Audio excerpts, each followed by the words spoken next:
The office was silent, except for the gentle tap of rain against the windows, casting shimmering reflections of the city lights across the polished floor. Jiang Tingshu leaned casually against his desk, a faint, knowing smirk curling his lips as he watched Secretary Song. "You know," he said softly, his voice low and teasing, "there's something I've wanted for a long time." Song's heart skipped a beat, her pulse quickening as she hesitated. "Sir," she whispered, unsure of how to respond. He stepped closer, the tension between them tangible. "Tonight, you're mine," he said, the words heavy with promise and intent. The room seemed to shrink around them, the air charged with anticipation, every glance and breath thick with unspoken desire. Song's mind raced as she tried to maintain composure.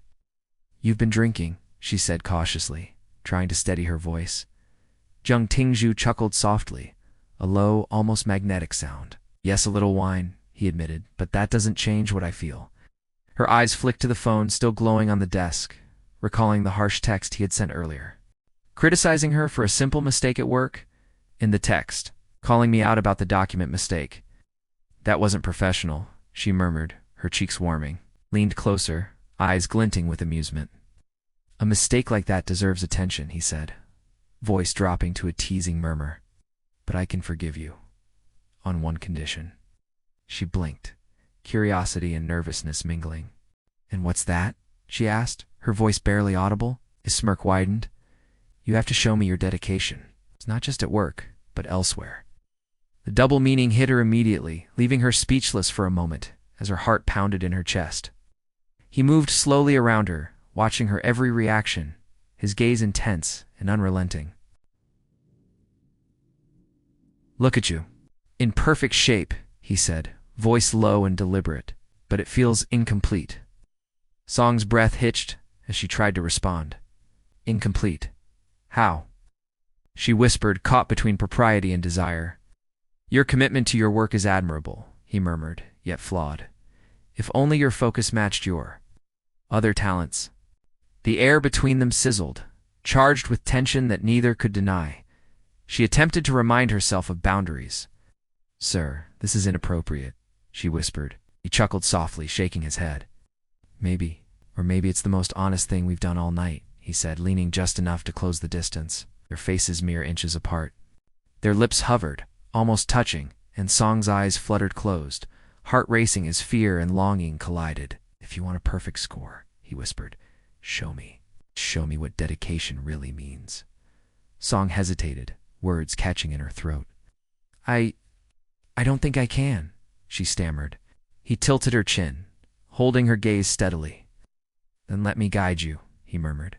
Slowly, deliberately, he kissed her, a kiss that was both gentle and commanding, exploring and testing her limits. Her initial resistance melted away, replaced by curiosity, desire, and an unexpected exhilaration. Every second of the kiss pulled them closer, erasing the boundaries they had tried so hard to maintain. Breaking the kiss slightly, he smiled, his gaze playful yet intense. "Are you inviting me? Or am I imagining things?" he asked softly. Song, breathless and trembling, whispered, I'm serious." "Don't stop." Relief and excitement flickered in his eyes. "Finally, clarity," he said. He leaned back slightly, holding her gaze with an intensity that made her shiver. "Look at me," he murmured. "Really look." "Who am I?" Song's voice shook as she replied, "You are the man who drives me insane, and I don't regret it." A low chuckle escaped him. "Good," he said. "Regret is for the weak. Tonight, we write our own rules."